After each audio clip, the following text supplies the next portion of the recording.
Hello दोस्तों welcome to my channel RM classes में आपका स्वागत है। आज हम लोग टेस्ट नंबर 13 का फुल जो लेंथ का टेस्ट है उसका अगला पार्ट अर्थात 76 नंबर से लेकर 150 तक के क्वेश्चन का डिस्कशन देखेंगे। अगर आप पहला पार्ट नहीं देखे हैं तो लिंक मैंने डिस्क्रिप्शन में डाल दूंगा, वहां जाके आप देख लीजिएगा और फिर इसको देखिएगा ताकि ये पूरा कंप्लीट हो सके। अगर आप चैनल पर पहली बार आए हैं तो लाइक कीजिए, शेयर कीजिएगा और वीडियो अच्छा लगे तो लाइक कीजिएगा और शेयर कीजिएगा। तो चलिए ना देरी करते हुए शुरू करते हैं। आज का हमारा क्वेश्चन होगा पार्ट 2 का 76 नंबर। चलिए देखते हैं। तो आज का हमारा क्वेश्चन होगा पहला, बोल रहा है 5/25 अर्थात 5/25 नियम के संबंध में निम्नलिखित कथनों में कौन सा सही है। तो चलिए देखते हैं। तो पहला दिया है, यह बैंक की तनावग्रस्त संपत्ति को कम करने में मदद करता है। तो ऐसा ये बात नहीं है। यह किसी परिसंपत्ति के घटे हुए या शून्य मूल्य को स्वीकार करता है। तो ये बात भी नहीं है। यह बैंकों और अन्य वित्तीय संस्थाओं को ऋण वसूलने के लिए वाणिज्यिक और आवासीय संपत्तियों की नीलामी करने की अनुमति देता है। तो ऐसा भी नहीं है, अनुमति नहीं देता है। यह बैंकों को परियोजना के नकदी प्रवाह के साथ संरेखित करने के लिए 20 से 25 साल के दीर्घकालीन ऋण प्रदान करने में सक्षम बनाता है, जिसमें हर 5 से 7 साल में पुनर्वृत्त होता है। तो बिल्कुल सही है। ये 20 से जो 25 साल के दीर्घकालीन ऋण होते हैं, जो दीर्घकालीन, उसको देने में सक्षम बनाता है। तो इसका राइट आंसर डी हो जाएगा। अगला क्वेश्चन है, मुद्रास्फीति को नियंत्रित करने के लिए सरकार निम्नलिखित में से कौन सी राजकोषीय नीति कार्रवाई करती है। तो कौन सी राजकोषीय नीति कार्रवाई करती है मुद्रास्फीति को नियंत्रण करने के लिए सरकार। तो चलिए देख लेते हैं। सार्वजनिक व्यय और सार्वजनिक ऋण में कमी। तो बिल्कुल सही कि सार्वजनिक व्यय और सार्वजनिक ऋण जो है उसमें कमी करेगी ताकि राजकोषीय नीति में मुद्रास्फीति को नियंत्रित किया जा सके। सब्सिडी को नियंत्रित करना, तो बिल्कुल सही, सब्सिडी को भी नियंत्रित कर लेगी। और तीसरा है सरकारी प्रतिभूतियों को बेचना। तो बेचने से क्या होगा कि वो मुद्रास्फीति का नियंत्रण नहीं हो पाएगा। तो ये गलत हो जाएगा। इसमें आपको पूछा है इसमें सही कौन सा है, 1 और 2 सही है, अर्थात ऑप्शन ए हो जाएगा, जिससे मुद्रास्फीति को नियंत्रित किया जा सकता है। अगला क्वेश्चन है,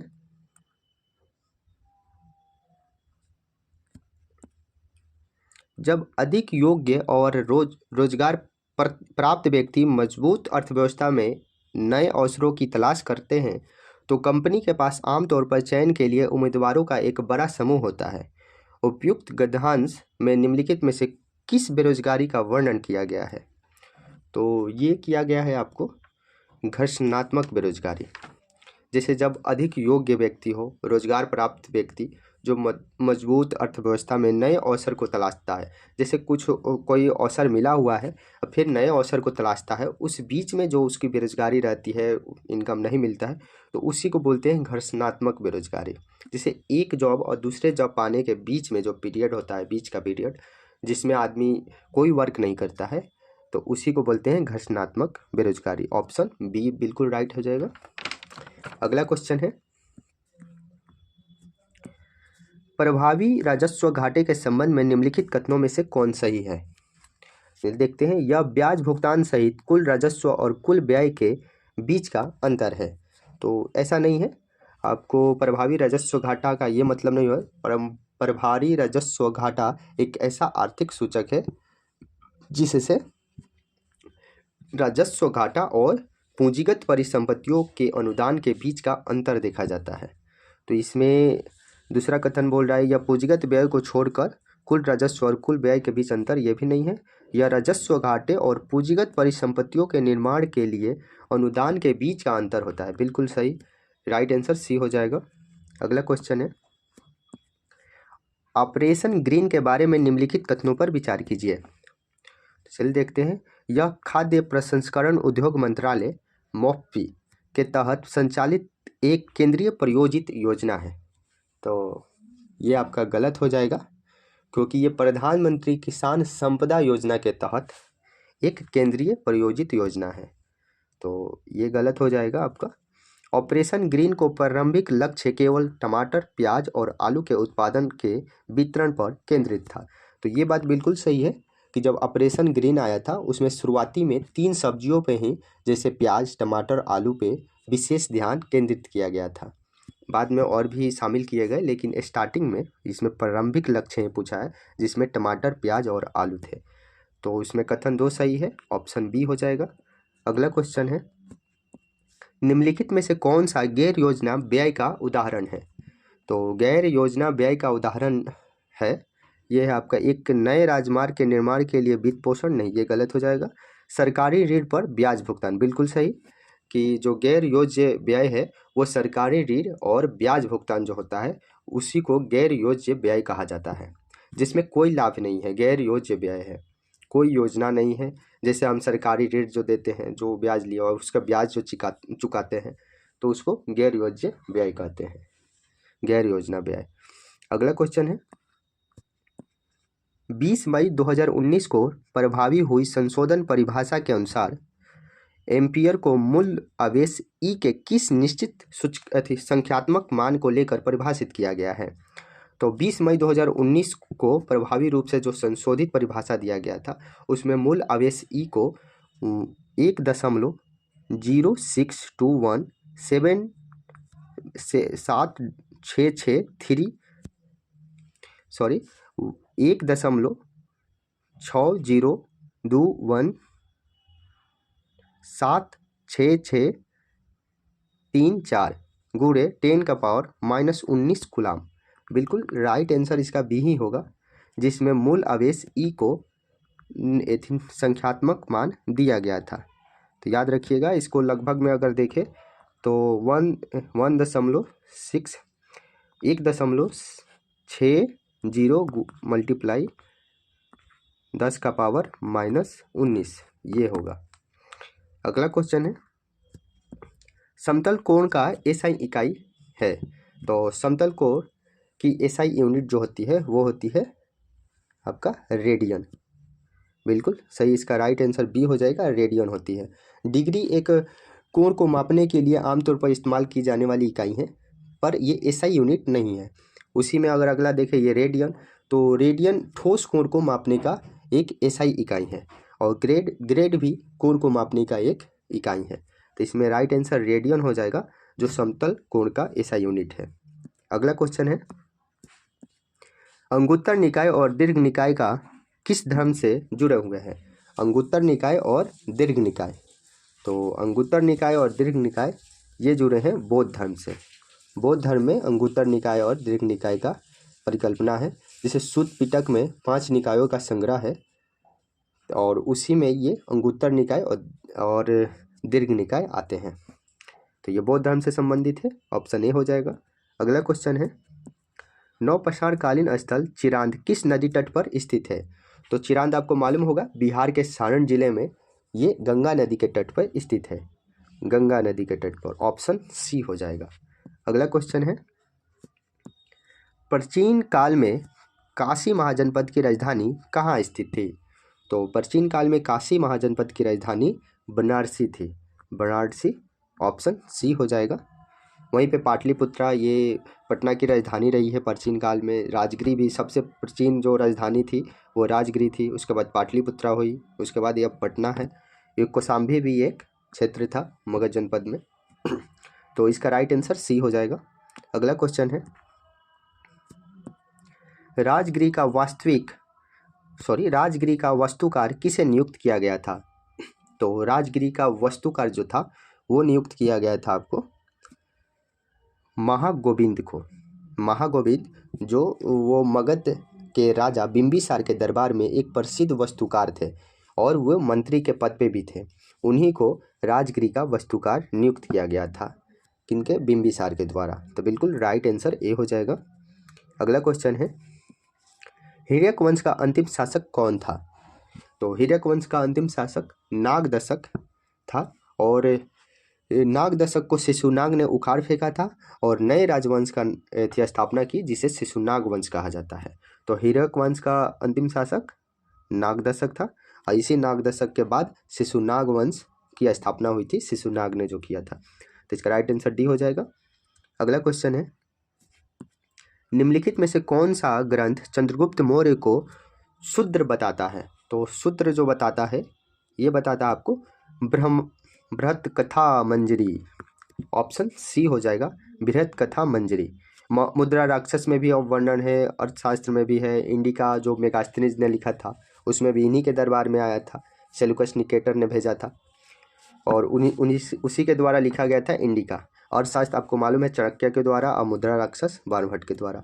तो इसमें तीनों में चंद्रगुप्त मौर्य का जिक्र है, लेकिन शूद्र जो बताया गया है वो बताया गया है बृहत कथा मंजरी में। तो राइट आंसर सी हो जाएगा। अगला क्वेश्चन है, पीयूष मित्र शुंग के बाद मगध का शासक कौन बना था?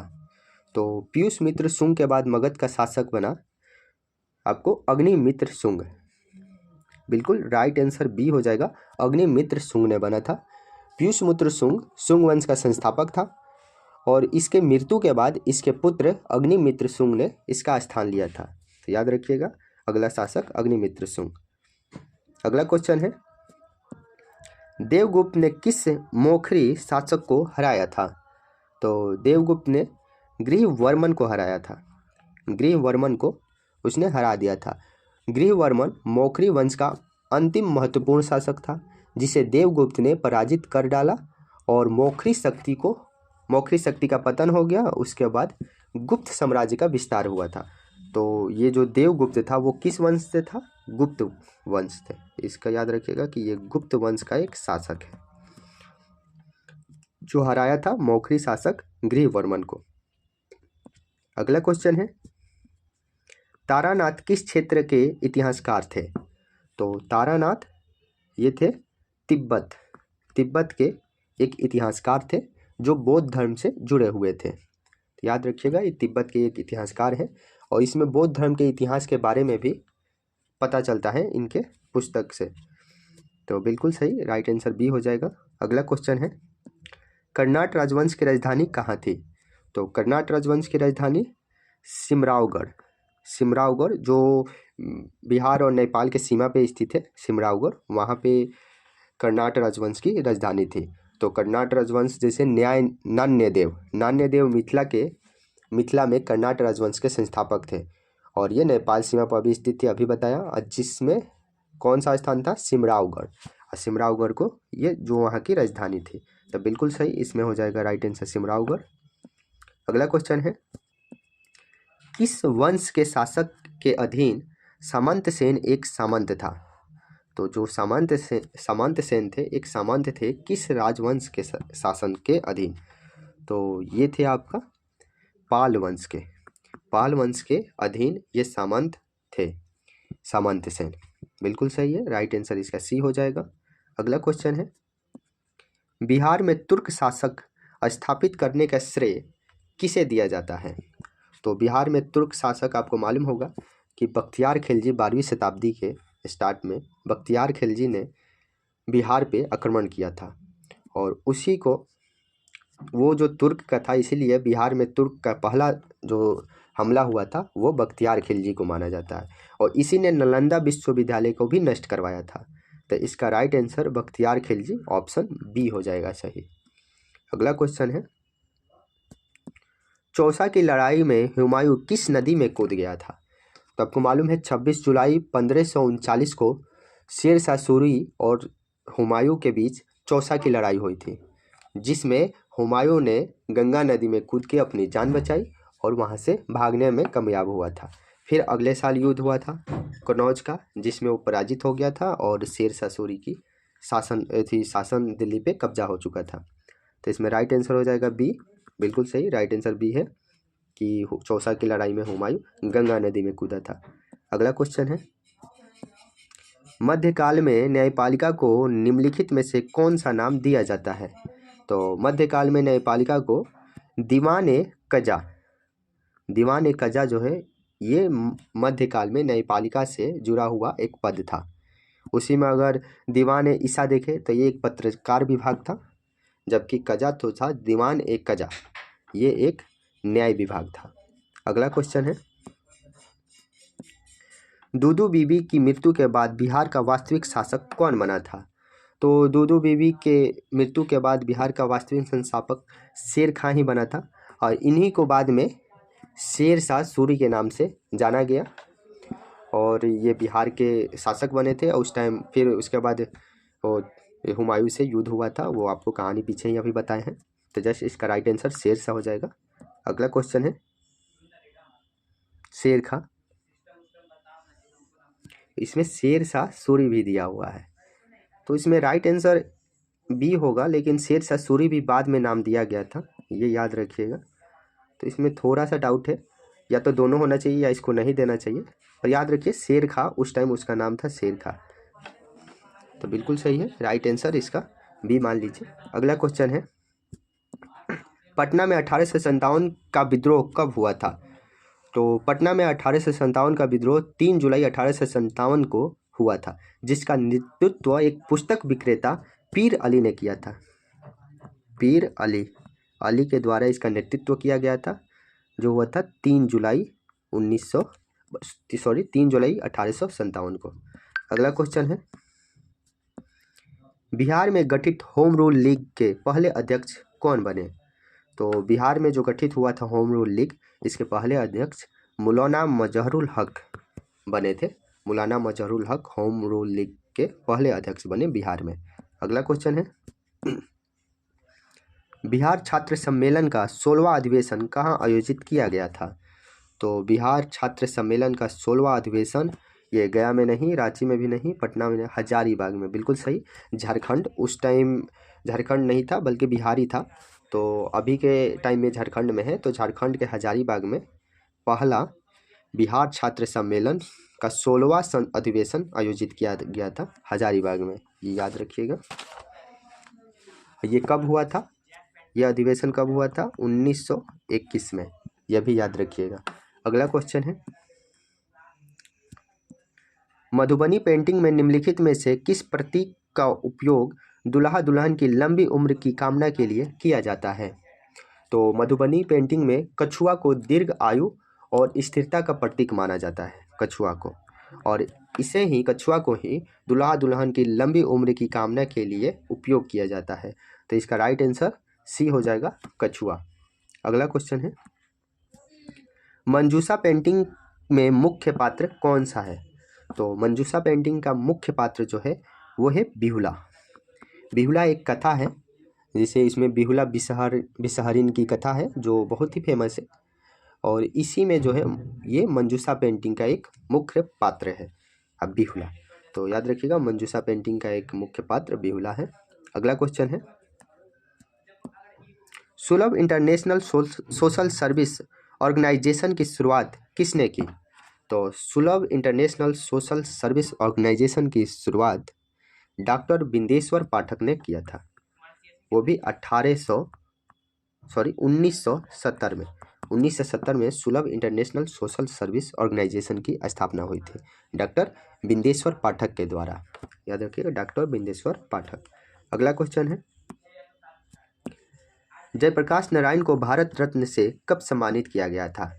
तो जयप्रकाश नारायण को भारत रत्न से 1999 में सम्मानित किया गया था। 1999 में जयप्रकाश नारायण का निधन होने के बाद ये सम्मान उनको दिया गया है, याद रखिएगा। अगला क्वेश्चन है, हाल ही में जोड़े गए रामसर स्थल नागी नकटी पक्षी अभयारण्य बिहार के किस जिले में स्थित है?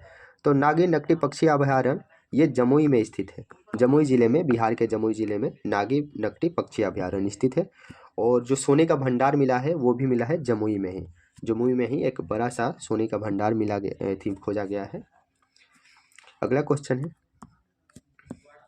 निम्नलिखित में से कौन सा डिप फेक का सबसे अच्छा वर्णन करता है? डिप फेक, तो डिप फेक का सबसे अच्छा वर्णन देखते हैं, विज्ञापन उद्देश्यों के लिए उपयोग की जाने वाली डिजिटल रूप में परिवर्तित छवि, ये नहीं होगा, इसको डीप फेक नहीं बोलते।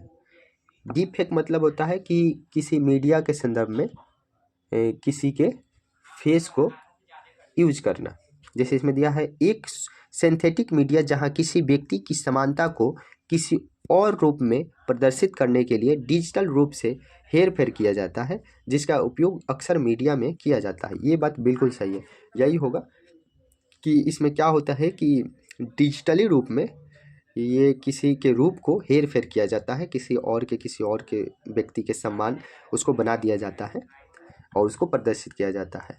ये अक्सर मीडिया में उपयोग भी किया जाता है। तो बिल्कुल राइट आंसर इसका बी ही होगा। अगला क्वेश्चन है,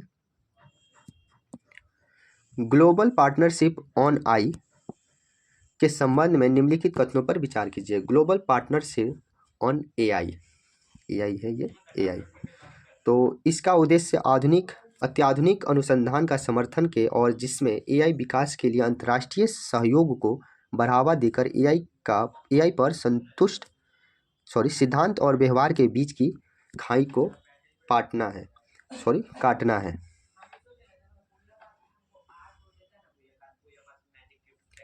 तो काटना इसका होगा, ये पाटना लिख दिया है, काटना है, तो काटना है, तो ये आपका गलत हो जाएगा। ये सही है, ये सही बात है कि जो आर्टिफिशियल एआई है इसके मदद से जो आधुनिक और विकास के अंतर्राष्ट्रीय सहयोग है उसको बांटना और उसके बीच खाई जो है, उसके बीच जो दूरियां है उसको निपटाना है, काटना है या सॉल्व करना है। भारत जीपीएआई का संस्थापक सदस्य है, बिल्कुल सही, ये बात भी सही है कि जीपीएआई का संस्थापक सदस्य भारत है और अभी जीपीएआई में 29 सदस्य हैं, टोटल 29 सदस्य हैं, ये भी याद रखिएगा। इसमें दोनों कथन सही है, ऑप्शन सी हो जाएगा। अगला क्वेश्चन है, न्यूरोमॉर्फिंग कंप्यूटिंग के संबंध में निम्नलिखित में से कौन सा सही है। न्यूरोमॉर्फिंग, आपको शब्दों से स्पष्ट हो रहा होगा कि न्यूरोमॉर्फिंग न्यूरॉन या मस्तिष्क की तंत्रिका की बात कर रहा है। तो चलिए कथन देखते हैं, यह प्रसंस्करण दक्षता बढ़ाने के लिए मस्तिष्क की तंत्रिका संरचना का अनुकरण करता है, बिल्कुल सही।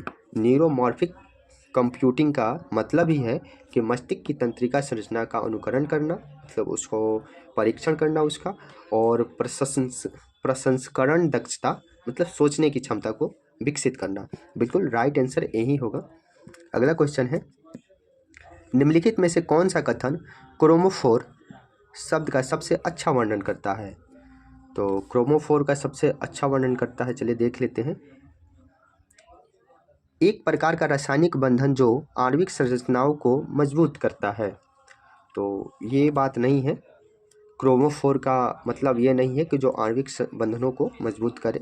एक वर्णन जो पौधे के प्रकाश संश्लेषण को बढ़ाता है, ये भी नहीं है। एक प्रोटीन जो आनुवांशिक जानकारी संग्रहित करता है, ये भी नहीं, ये तो सब क्रोमोजोम से या जीन से रिलेटेड है। एक अणु जो एक विशेष तरंग दैर्ध्य का प्रकाश को अवशोषित करता है और परिणाम स्वरूप रंग उत्सर्जित करता है, तो बिल्कुल सही, इसी को क्रोमोफोर करते हैं। क्रोमोफोर मतलब कोई प्रकाश को अवशोषण करके उसको उत्सर्जित करता है विभिन्न रंगों में, तो बिल्कुल राइट आंसर इसका डी होगा। अगला क्वेश्चन है, फुलरीन के संबंध में निम्नलिखित कथनों पर विचार कीजिए। तो फुलरीन कार्बन का एक अपरूप है, तो इसमें पहला कथन है, यह कार्बन का एक समवायी है, बिल्कुल गलत, ये एक अपरूप है जिसमें पिंजरे जैसी या ट्यूब जैसी संरचना होती है। तो ट्यूब जैसी संरचना तो बिल्कुल होती है, पिंजरे जैसी बंद होता है, ये बंद आकृति एक होती है, संरचना पाई जाती है, लेकिन ये कार्बन का एक अपरूप है, एलोट्रोफी लिख देते हैं, अपरूप, इसी को इंग्लिश में बोलते हैं एलोट्रोफी।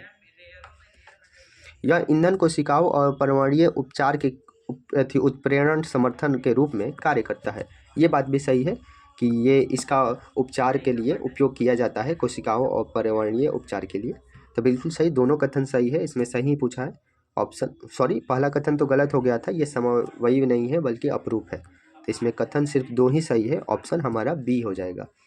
अगला क्वेश्चन है, निम्नलिखित में से कौन सी गैस प्रोटीन संश्लेषण के लिए जिम्मेदार है। तो प्रोटीन संश्लेषण के लिए जिम्मेदार है ये गैस है नाइट्रोजन। नाइट्रोजन जो है वो प्रोटीन संश्लेषण के लिए जिम्मेदार है, वो भी कैसे, तो आइए बताते हैं कि जीवित जीवों में प्रोटीन संश्लेषण के लिए नाइट्रोजन की आवश्यकता होती है, ये बात आप जानते होंगे, और क्योंकि प्रोटीन जो है वो अमीनो एसिड से बने होते हैं, तो प्रोटीन अमीनो एसिड से ही बने होते हैं, अर्थात प्रोटीन की भूमिका अमीनो एसिड बनाने में होती है, जिसकी संरचना में नाइट्रोजन होता है, नाइट्रोजन की उपस्थिति होती है। तो बिल्कुल सही। और इसलिए प्रोटीन संश्लेषण के लिए सबसे जो जरूरी है वो है नाइट्रोजन, तो ऑप्शन सी हो जाएगा। अगला क्वेश्चन है जियोसेक्वेंट्रेशन। जियोसेक्वेंटेशन के संबंध में निम्नलिखित कथनों में कौन सा सही है? तो जियोसेक्वेंटेशन एक तरह का एक प्रक्रिया है, तो चलिए देख लेते हैं। भूकंप और भूकंप भविष्यवाणी करने के लिए भूकंपीय गतिविधि को मापने की एक तकनीक है। नहीं, ये तो सिस्मोग्राफ है। दीर्घकालीन भंडारण के लिए सौर ऊर्जा को कैप्चर करने की एक प्रक्रिया, ये भी नहीं है। ग्रीन हाउस गैस उत्सर्जन को कम करने के लिए एक कार्बन डाइऑक्साइड की भूमिगत संग्रहित करने की प्रक्रिया, बिल्कुल सही। राइट आंसर इसका सी हो जाएगा। जियोसेक्वेंट्रेशन, जिसे कार्बन कैप्चर या स्टोरेज के नाम से भी जाना जाता है, ये जो प्रक्रिया है, और यह विधि वायुमंडल में उत्सर्जित जो CO2 है उस मात्रा को अब्जॉर्ब कर लेता है, अवशोषित कर लेता है, जिससे ग्रीन हाउस गैस का प्रभाव कम हो जाता है। तो बिल्कुल राइट आंसर इसका सी ही हो जाएगा। अगला क्वेश्चन है ब्रह्मोस सुपरसोनिक क्रूज मिसाइल के बारे में निम्नलिखित कथनों पर विचार कीजिए। ब्रह्मोस भारत और रूस के बीच एक सहयोगी परियोजना है जिसका विकास समुद्र और भूमि दोनों के लक्ष्यों पर सटीक हमले के लिए किया जाता है। तो ये बात आपका गलत हो जाएगा। ये दोनों भूमि पे नहीं बल्कि आकाश में, भूमि समुद्र में भी नहीं होता है इसका। तो ये आपका ये आपका कथन सही हो जाएगा, सही हो जाएगा। भूमि और समुद्र से मतलब नहीं है। तो ब्रह्मोस भारत और रूस के बीच एक सहयोग परियोजना है, बिल्कुल सही है, और जिसका विकास समुद्र और भूमि दोनों पे लक्ष्यों को सटीक हमले करने के लिए बनाया गया है, बिल्कुल सही है ब्रह्मोस को। दूसरा कथन बोलता है यह मिसाइल का रेंज लगभग 400 किलोमीटर है। हाँ, यहाँ पे गलत हो जाएगा, ये 400 किलोमीटर नहीं है बल्कि 290 किलोमीटर इसका रेंज है। वहीं अगर इसका देखें गति, तो इसका गति है 3 मैक, तो बिल्कुल सही। इसमें 10 मैक दिया है तो 10 मैक गलत हो जाएगा, और कथन 2 गलत है, इसमें गलत ही पूछा है, ऑप्शन बी हो जाएगा। और आपको बता दें कि जो 5 मैक से अधिक होता है जिसका, वो होता है हाइपरसोनिक, उसको हाइपरसोनिक बोलते हैं। अगला क्वेश्चन है निम्नलिखित में से किस देश के पास हाइपरसोनिक मिसाइल है? बिल्कुल वही क्वेश्चन आ गया कि हाइपरसोनिक मिसाइल किस किस देश के पास है। तो ये है अमेरिका, बिल्कुल अमेरिका के पास भी है, रूस के पास भी है, यूके के पास अभी नहीं है, चीन के पास भी है। तो 1, 2 और 4 ऑप्शन बी हो जाएगा। अभी आपको बताएं कि हाइपरसोनिक वो मिसाइल है जिसकी 5 मैक से अधिक गति है, उसको हाइपरसोनिक बोलते हैं। अगला क्वेश्चन है वायुसेना में अवाक्स का प्राथमिक कार्य क्या है? AWACS अवाक्स, तो इसका काम है विमान में उड़ान के दौरान ईंधन भरना, नहीं, इसको बोलते हैं एयर रिफ्यूलिंग, मतलब हवा में जो विमान उड़ते हैं, 2 विमानें उड़ रही है, उसके बीच में जो ईंधन का इधर से उधर लेन देन होता है, तो उसको बोलते हैं। हवाओं और सतही खतरों का पता लगाना और उन्हें ट्रैक करना, बिल्कुल सही, यही हो जाएगा। अवाक्स का जो प्राथमिक कार्य है वो हवाई और सतही खतरों को पता लगाना और उसको ट्रैक करना। हवाई शुद्ध मशीनों का संचालन करना, ये नहीं है।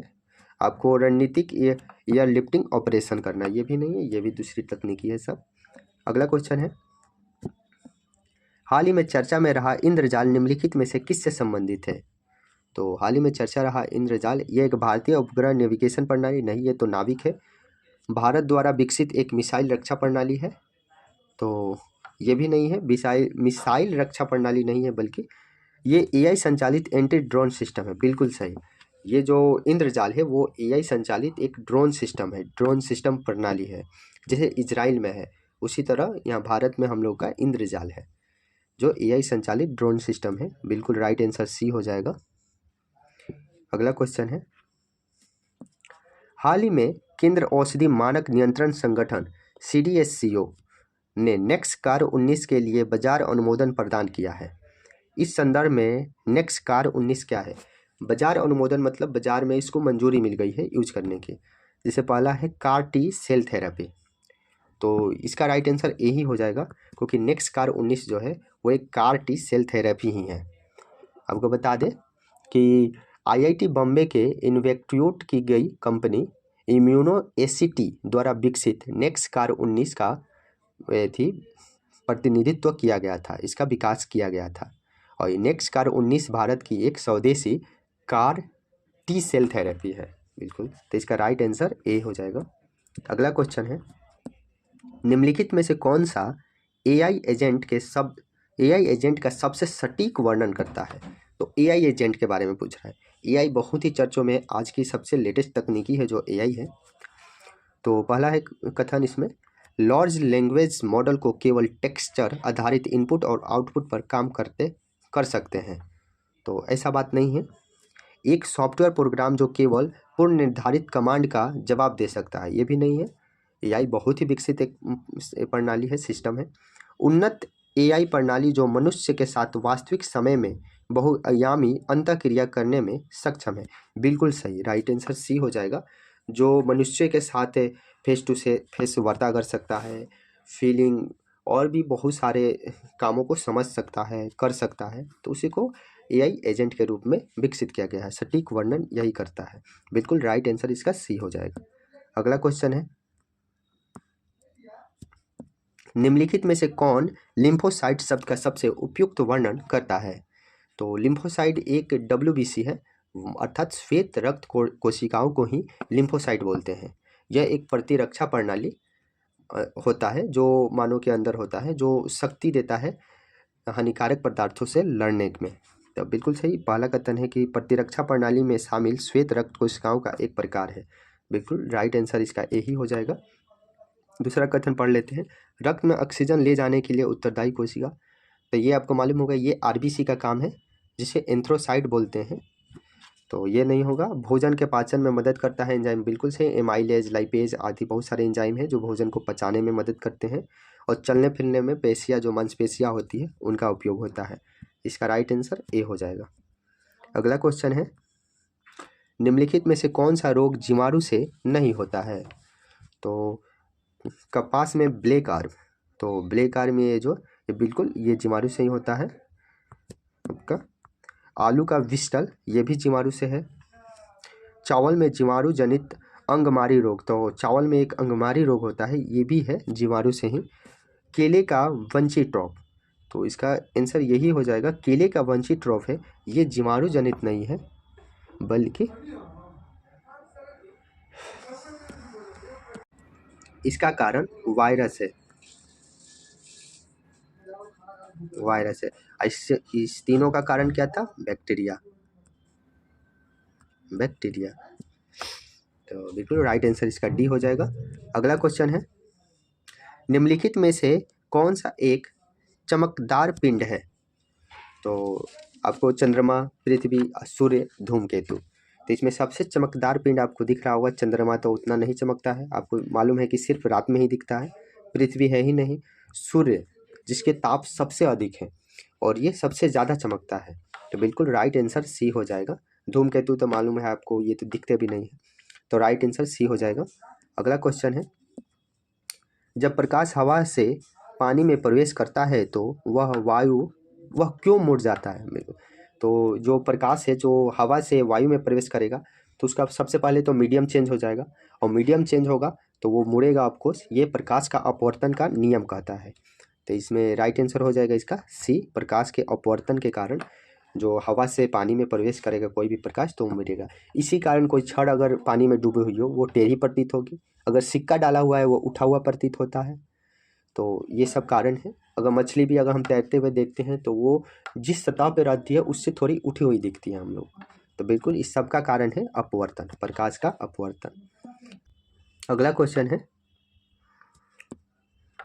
फेरोमैग्नेटिक पदार्थ के संदर्भ में क्यूरी तापमान क्या है?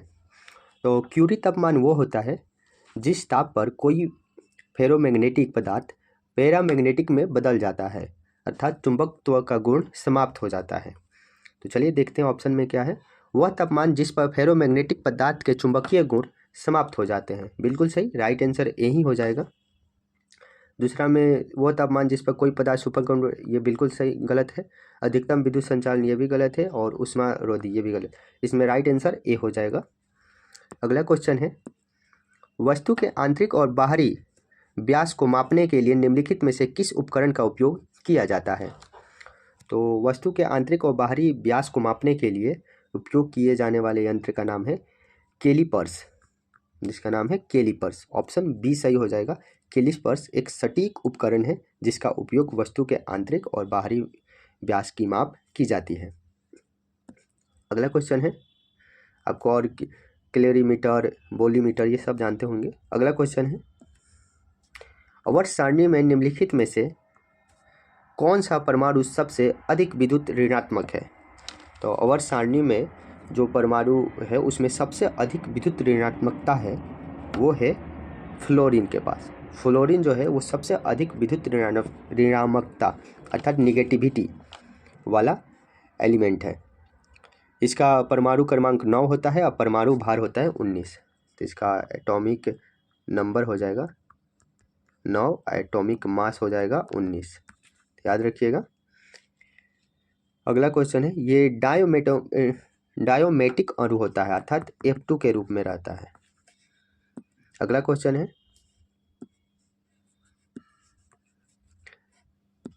भारत विश्व के कुल क्षेत्रफल का कितना प्रतिशत क्षेत्रफल कवर करता है? तो भारत विश्व का 2.4 अर्थात 2.4% क्षेत्र जो है वो भारत का हिस्सा है पूरे विश्व का। तो पूरे विश्व का भारत का कितना हिस्सा? 2.4%। अगला क्वेश्चन है, भारत का सबसे पश्चिमी गांव और सबसे पूर्वी गांव के बीच समय का अंतराल कितना है? तो भारत का जो ये भारत का है, भारत का ये नक्शा हो गया आपका। तो इसमें जो पूर्वी ये पश्चिमी जो गांव है, ये पूर्वी सबसे गांव है, इसके बीच में अंतर कितना है, कितने घंटे का अंतर है ये पूछ रहा है, कितने टाइम का अंतर है। चलिए देख लेते हैं। सबसे पश्चिमी गांव जो है वो है आपका 68.7 डिग्री 7 डिग्री पूर्वी देशांतर।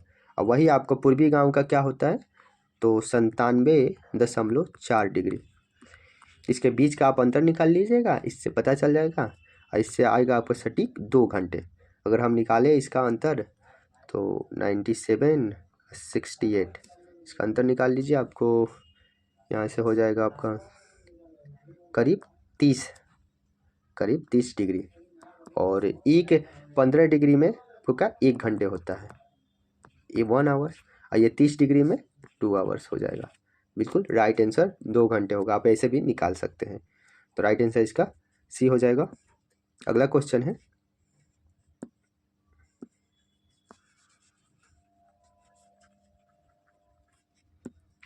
निम्नलिखित में से कौन सा प्रमुख भारतीय शहर पूर्व में सबसे दूर है? तो पूर्व में सबसे दूर होने वाला भारतीय शहर कौन सा है ये पूछा है। हैदराबाद ये नहीं होगा आपका, भोपाल, लखनऊ। हाँ लखनऊ, बिल्कुल लखनऊ सही हो जाएगा। अगर इसमें आपको सटीक देखना पड़ेगा, थोड़ा सा कॉम्प्लिकेटेड है। जैसे हैदराबाद जो आता है वो आपका 78 डिग्री करीब आता है, भोपाल आपका 77 डिग्री, लखनऊ आपका आता है 80 डिग्री, और बेंगलुरु आता है ये भी 77 डिग्री समथिंग। तो इसमें जो सबसे पूर्व में होगा अर्थात सबसे ज़्यादा जो डिग्री एथी होगा बाहर वही होगा, तो इसमें लखनऊ है। लखनऊ 80 डिग्री देशांतर है, पूर्वी देशांतर में स्थित है। तो राइट आंसर इसका सी हो जाएगा। अगला क्वेश्चन है, निम्नलिखित में से कौन सा देश ब्रज की भूमि के रूप में जाना जाता है? तो ब्रज की भूमि के रूप में भूटान जाना जाता है। भूटान को ब्रज की भूमि कहा जाता है। अगला क्वेश्चन है, भूगोल में आर्टेशियन कुआं शब्द किसको संदर्भित करता है? तो आर्टेशियन कुआं जो है ये आपको एक तरह का भूमिगत जल है।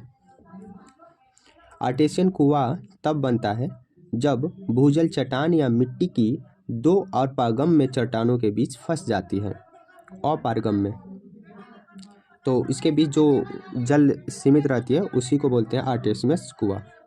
अगर यहाँ पे दबाव बढ़ेगा, अगर दबाव यहाँ पे बढ़ेगा तो पानी की ऊंचाई बढ़ती है और इसके साथ साथ पानी सतह पे भी उठाता है। तो इस आर्टेसियन कुआं का ये खासियत है। तो आप कथन पढ़ते हैं, एक कुआं जिसमें पानी निकालने के लिए पंपिंग की आवश्यकता होती है। तो यह नहीं, ये भूमिगत जल के लिए। एक कुआं जिसमें पानी दबाव के कारण सतह पर उठ जाता है। अभी बोले इसमें पानी की दबाव बढ़ती है जिसके कारण ये सतह पर भी पानी उठाता है। तो बिल्कुल राइट आंसर इसका बी हो जाएगा। अगला क्वेश्चन है, निम्नलिखित में से कौन दक्षिण से उत्तर की ओर क्रम उच्चावच विशेषताओं का सही ढंग सुविध करता है। मतलब इसका बताना है कि दक्षिण से उत्तर का क्रम, जैसे ये दक्षिण इधर ऊपर नीचे से ऊपर के स्थिति में, कि दक्षिण में कौन है, उसके बाद उसके उत्तर, उसके ऊपर तो कौन से। तो सबसे पहले आता है, जो ऊपर आता है वो आपको बता दें, काराकोरम रेंज। काराकोरम के बाद आता है लद्दाख, उसके बाद आता है जास्कर, तो ये तो होगा नहीं, काराकोरम, लद्दाख, जास्कर और उसके बाद पीर पंजाल। तो ये आपका उत्तर से दक्षिण, जबकि ये पूछा है दक्षिण से तो यही हो जाएगा, जैसे पीर पंजाल पहले सबसे दक्षिण में, उसके बाद जाक्सर, लद्दाख और काराकोरम। ऑप्शन बी हो जाएगा। अगला क्वेश्चन है, निम्नलिखित में से कौन सा हिल स्टेशन पहाड़ों की रानी के रूप में प्रसिद्ध है। तो पहाड़ों की रानी किसको बोलते हैं, तो ये बोला जाता है आपको नीलगिरी को। नीलगिरी की पहाड़ी है, इसको पहाड़ों की रानी बोला जाता है। और नीलगिरी पहाड़ी की सबसे ऊंची चोटी का क्या नाम है, आप कमेंट में बताइए कि इस नीलगिरी का जो सबसे ऊंची पहाड़ी है उसका क्या नाम है और कितना मीटर ऊंचा है। वहीं अगर देखें तो अनाईमोड़ी पहाड़ी में स्थित अनाईमोड़ी जो है उसमें सबसे, जो भारत का सबसे ऊंची चोटी है जो दक्षिण में, वो उसका ऊंचाई है 2695, जो अनाईमोड़ी है, इसका नाम है अनाईमोड़ी, ये दिया हुआ है अनाईमोड़ी।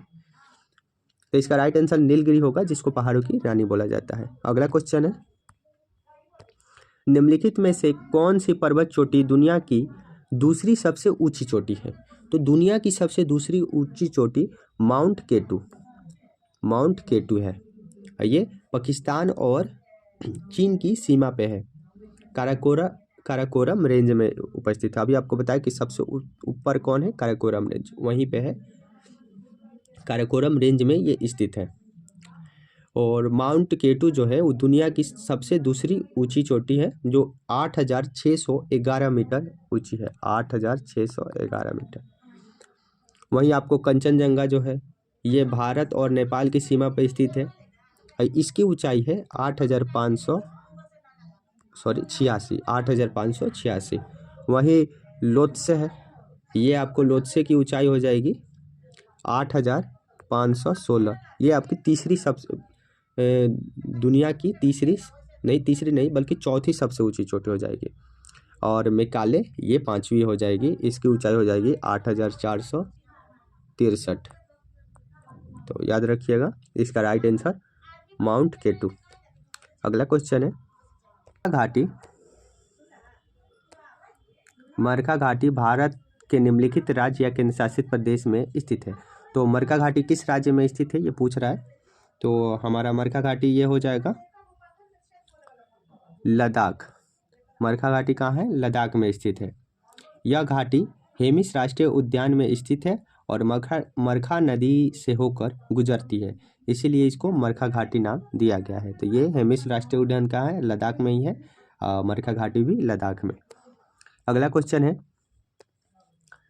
जवाहर सुरंग के लिए प्रसिद्ध बनिहाल दर्रा किस हिमालय पर्वत श्रृंखला में स्थित है। तो बनिहाल दर्रा जो है वो किस हिमालय पर्वत श्रृंखला में है, तो ये है हिमालय के पीर पंजाल पर्वत श्रृंखला में, पीर पंजाल। बिल्कुल राइट आंसर इसका डी हो जाएगा। और 2832 मीटर इसकी ऊंचाई है इस दर्रे की। अगला क्वेश्चन है, बारह सिकरी ग्लेशियर भारत के निम्नलिखित राज्य या केंद्र शासित प्रदेश किसमें स्थित है। तो बारह सिगरी पर्वत जो है ये आपका है, स्थित है ये हिमाचल प्रदेश में, ठंडा प्रदेश में ही होगा ये, क्योंकि बारह सिकरी एक बर्फ का पर्वत है, जिसका मतलब होता है, बारह सिगरी का महान ग्लेशियर, ये कहाँ स्थित है? हिमाचल प्रदेश में। हिमाचल प्रदेश हमारे ठंडे प्रदेश के रूप में जाना जाता है। अगला क्वेश्चन है, लिथियम के बारे में निम्नलिखित में से कौन सा कथन सही है? तो लिथियम के बारे में पूछ रहा है कि कौन सा कथन सही है। चलिए देखते हैं। यह सबसे हल्की धातु है और सभी तत्वों में सबसे अधिक विशिष्ट ऊष्मा क्षमता रखती है। ये बात बिल्कुल सही है, क्योंकि आपको मालूम है कि सबसे पहले हाइड्रोजन है जिसका कोई स्थान फिक्स नहीं है, दूसरा में हीलियम एक अक्रिय गैस है, और तीसरा जो लिथियम आता है ये सबसे हल्की धातु है। तो बिल्कुल सही बात है। इसे मुख्य रूप से स्पोडियमिन या ब्राइन जमाव से निकाला जाता है, जिसमें ऑस्ट्रेलिया दुनिया की सबसे बड़ा उत्पादक है।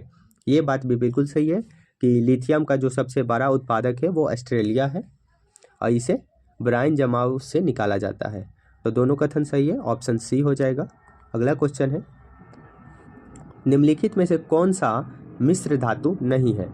तो मिश्र धातु पूछ रहा नहीं है।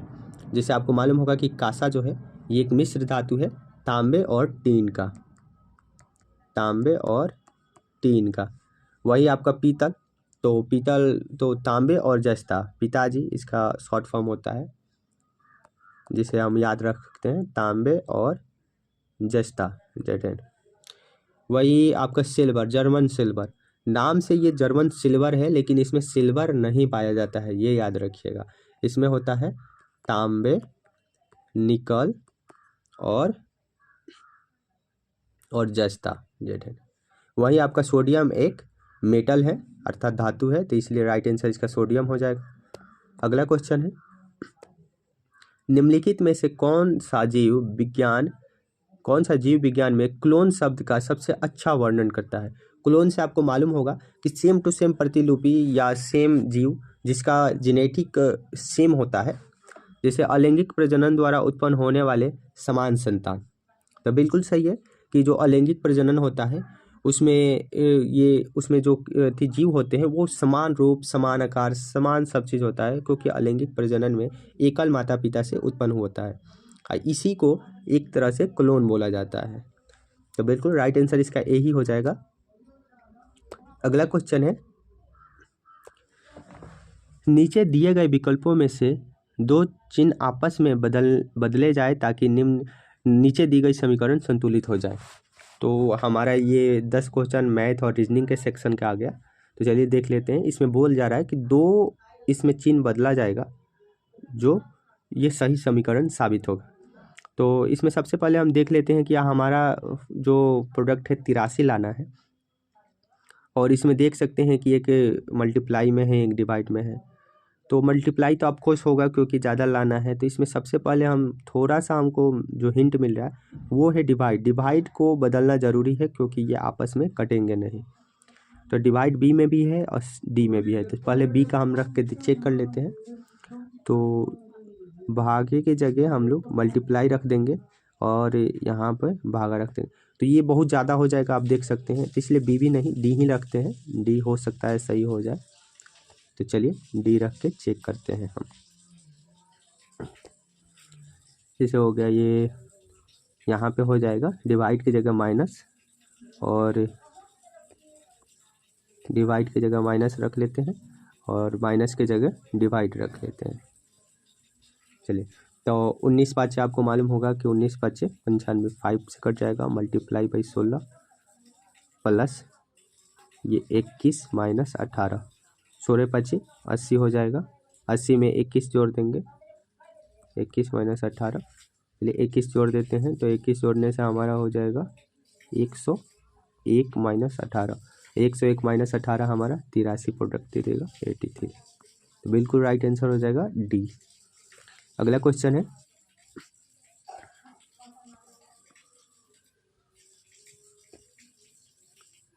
निम्नलिखित शब्द उसी प्रकार व्यवस्थित किए गए हैं जैसे अंग्रेजी शब्दकोश दिखाई गई है।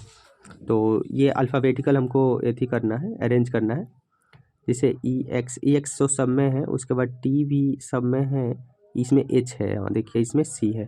तो सबसे पहले 5 आएगा, तो ई एक्स सी है। इसमें ई एक्स एच है तो 4 आएगा। उसके बाद ये इस तीनों में हम देख लेते हैं। उसके बाद आर है, टी के बाद इसमें ई है, इसमें आर है, तो ई पहले आएगा तो 2 हो जाएगा। सबसे पहले 5 4 2 5 4 2 5 4 2 ये दोनों में दिया हुआ है। और आगे देख लेते हैं। इसके बाद इसमें आर हम देख लिए, उसके बाद ई है और ए है, तो पहले ए आएगा तो 1 और 3, ऑप्शन बी हो जाएगा। अगला क्वेश्चन है, इसमें अरेंज करना है, इसमें क्या क्या पुट किया जाए जो सही होगा, ये सीक्वेंस बनाना है इसका। तो पहले गिन लेते हैं, 1 2 2 3 4 5 6 7 8 9 10 11 12 13 14 15 16 17 18 19 20, ये 20 है, टोटल 20 है। तो 20 हम 4 का सीक्वेंस बना सकते हैं, 5 का सीक्वेंस बना सकते हैं। देख सकते हैं TOR और यहाँ पे कोई शब्द आएगा जे आएगा, फिर टी रिपीट कर रहा है, मतलब 5 का सीक्वेंस बना लेते हैं।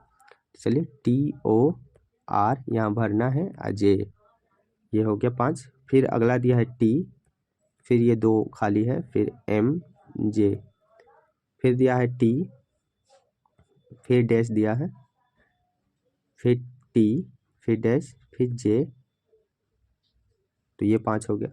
चलिए देखते हैं, इसमें सबसे पहले क्या एम दिया है, तो एम आ सकता है क्योंकि एम कहीं नहीं आगे दिया हुआ है, इसमें एम हो जाएगा, तो एम सब में दिया हुआ है। दूसरे में देखेंगे TOR, तो एम के बाद OR कहीं नहीं है, अर्थात इसमें बदल रहा है। जैसे देख सकते हैं यहाँ पर आर है, यहाँ पर एस हो जाएगा, तो यहाँ आर हो गया, एस हो गया, यहाँ पर टी दिया हुआ है, तो एक एक बढ़ा रहा है लेटर बीच वाले का। जैसे MO, यहाँ पर एम हो जाएगा, यहाँ ओ हो जाएगा, ओ, फिर यहाँ पर आर के जगह एस हो जाएगा, फिर यहाँ आपका टी दिया है, टी के बाद ओ आएगा, ओ के बाद टी सही है, फिर आ जाएगा जे, तो MOSOJ, MOSO, फिर हमारा जे के पहले टी आएगा, सॉरी जे तो दिया है, सॉरी यहाँ पे जे दिया है, तो यहाँ आ जाएगा हमारा M, तो हो जाएगा MOSOM। तो उसके बाद आएगा यहाँ पे लास्ट में आ जाएगा हमारा इसमें आ जाएगा U, क्योंकि यहाँ पे ST हो गया है, तो यहाँ पे U आ जाएगा और लास्ट में आ जाएगा J। तो देख सकते हैं MOSOMUJ, राइट आंसर इसका D हो जाएगा। अगला क्वेश्चन होगा,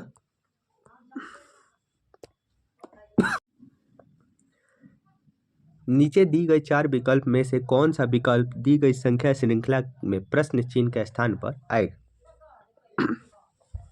2 है, 8 है, 16 है, 80 है, 242 है, बढ़ते क्रम में है और ज़्यादा बढ़ रहा है तो आपको मल्टीप्लाई में होगा। देखिए 2 का स्क्वायर क्यू, 8 का क्यू, सॉरी ये तो होगा नहीं, ऐसा नहीं लग रहा। दूसरा तरीका हो सकता है, हाँ 2 × 3 + 2, ये सीक्वेंस लग रहा है। जैसे 2 का मल्टीप्लाई करेंगे तो 6, 6 में 2 जोड़ेंगे तो 8 आ जाएगा। 8 का अब करेंगे 8 × 3 + 2, तो 8 3 24 और 2 26, बिल्कुल सही। इसी तरह बन रहा है, मतलब 242 में हमको क्या करना है, मल्टीप्लाई करना है 3 से और +2 ऐड करना है। तो 3 दूना 6, 6 और 2 8, इकाई स्थान पे 8 होगा। इसे भी हम देख सकते हैं, इसमें सबसे एक ही ऑप्शन में है 8, यही होगा, राइट आंसर सी हो जाएगा। आप करके देख लीजिएगा। अगला क्वेश्चन है, नीचे दिए गए 4 विकल्प में से उस विकल्प को ज्ञात कीजिए जो यहाँ पे सही। तो रीजनिंग है, जैसे यूके का जो मुद्रा है वो पौंड है, उसी तरह जापान का आपको मालूम होगा कि येन होता है, ऑप्शन बी सही हो जाएगा। अगला क्वेश्चन है, इलेक्ट्रॉनिक्स, माइक्रोवेव ओवन और लैपटॉप। तो माइक्रोवेव ओवन और लैपटॉप ये दोनों इलेक्ट्रॉनिक सामान है, ये दोनों इलेक्ट्रॉनिक माना चाहिए। तो जैसे ये इलेक्ट्रॉनिक हो गया, तो इसमें माइक्रो ओवन और लैपटॉप ये दोनों आएगा। तो इस ऑप्शन सिर्फ ए ही में दिख रहा है, ए ही हमारा सही हो जाएगा, ये सही होगा। अगला क्वेश्चन है, ग्रेगोरियन कैलेंडर के अनुसार 22 अक्टूबर 1993 को सप्ताह का कौन सा दिन था। तो इसके लिए कोड होता है। सबसे पहले आपको कोड जानना पड़ेगा। तो यहाँ पे हम बगल में डाल दिए हैं, आप यहाँ देख लीजिएगा कि आप देख लीजिएगा उस अनुसार आप बना सकते हैं इसको। वैसे इसका आंसर होगा शुक्रवार। टाइम कम है, उसको कोड को बहुत सारे कोड होते हैं, डे का अलग, ईयर का अलग, मंथ का अलग, तो उसको देख कर बनाया जाता है। पर हम बता देते हैं इसका राइट आंसर शुक्रवार होगा, अब बना सकते हैं। अगला क्वेश्चन है,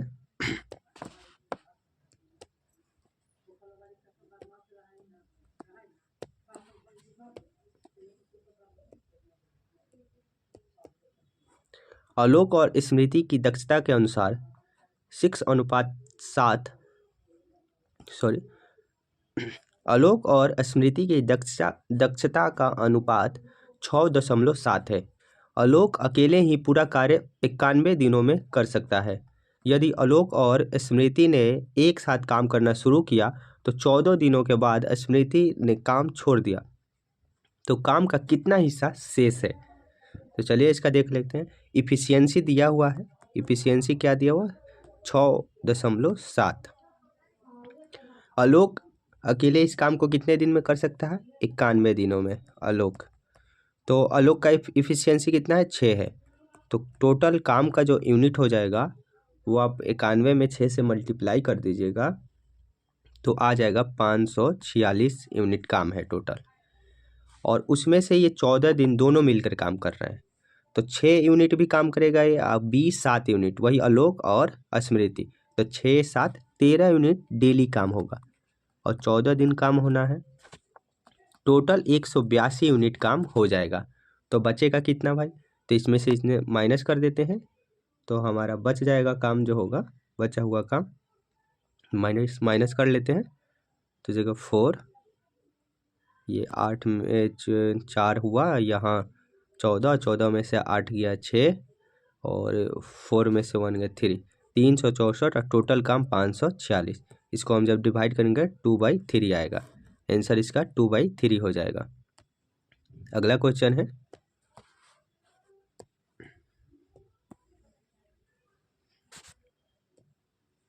एक जार में फल का रस और पानी का मिश्रण रखा है जिसका अनुपात 13:1 है।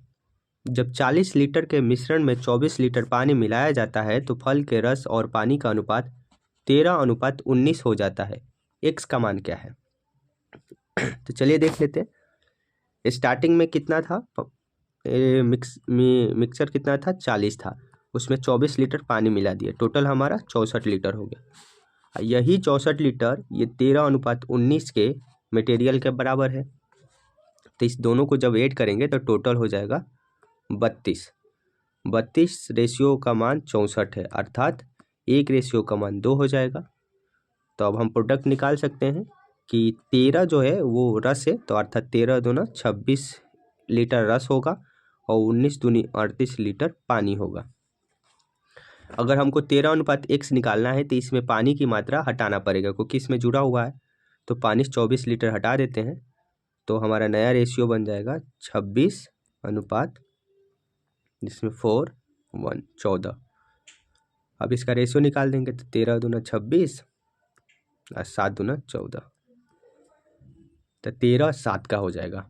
तो x का मान 7 ही होगा, ऑप्शन ए हो जाएगा। अगला क्वेश्चन है, ये लास्ट क्वेश्चन है इस टेस्ट का।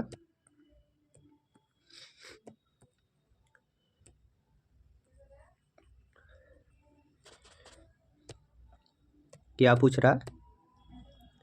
दो व्यक्ति पी क्यू हैं, उनके अलग अलग राशि है। क्यू के पास मौजूद राशि पी के पास मौजूद राशि के दुगुना से 2000 कम है। पी की राशि 200 रुपये जोड़ने पर क्यू की राशि समान राशि घटाने पर प्राप्त राशि का अनुपात 1:1 हो जाता है। तो चलिए हमारे पास 1:1 दिया है, इससे हम सीक्वेंस को बराबर कर सकते हैं। पहले देख लेते हैं। पहले आप मान लीजिए कि पी का जो अमाउंट है वो 100 रुपये है, तो क्यू का अमाउंट कितना हो जाएगा? तो यह हो जाएगा 2x, क्योंकि दुगुना है, 2x माइनस 2000, तो दुगुना हो गया। चलिए अगले पेज पे देखते हैं, अगले पेज पे इसको बनाते हैं। हाँ, यहाँ स्पेस है। तो अब इसमें क्या करेंगे हम लोग कि इसका एक रेशियो बना लेंगे। जैसे P जो है बोल रहा है कि P की राशि 200 रुपये जोड़ने पर, P की राशि में 200 रुपये जोड़ लेंगे, जैसे x माने थे, इसमें 200 ऐड कर लिए, और इसका रेशियो दोनों का बराबर है तो बराबर दे देते हैं। Q का राशि में बोल रहा है 2x माइनस 2000, और Q के राशि में 200 माइनस करना है तो 200। अब इसको समीकरण को हल कर लेते हैं। तो ये x है, ये 2x है, इधर x एक तरफ x कर देते हैं तो x हो जाएगा, 2x में x माइनस हो जाएगा, x हो जाएगा, और इधर का सारा यूनिट इधर आएगा तो इसके साथ प्लस हो जाएगा। आप ये कर सकते हैं। तो ये 2000 और प्लस 200 200 400 अर्थात 2400। 2400 हमारा x का मान आ गया, तो p का मान 2400 हो जाएगा। उसी तरह अब q का मान हम निकाल सकते हैं। तो q का मान क्या है, इसका दुगुना, 24 दूना 48, 48 में 2000 घटा देंगे तो 2800। 2800 p का मान आ गया, q का मान आ गया। अब p का मान हमारा आया है, इसी दोनों का रेशियो पूछ रहा है तो रेशियो निकाल दीजिए। p का लिख दीजिए 2400, तो 2 0 से 2 0, और ये हो जाएगा आपका 6 से 4 से कट जाएगा, 4 25 4 6 24, 4 7 28, तो 6:7 आंसर डी हो जाएगा। तो आज के लिए इतना ही। चलिए, अच्छा लगा हो तो लाइक कीजिएगा और सब्सक्राइब करना नहीं भूलिएगा, और बेल आइकन को प्रेस ज़रूर कर लीजिएगा ताकि हर वीडियो आपको पहले मिले। तो चलिए, जय हिंद।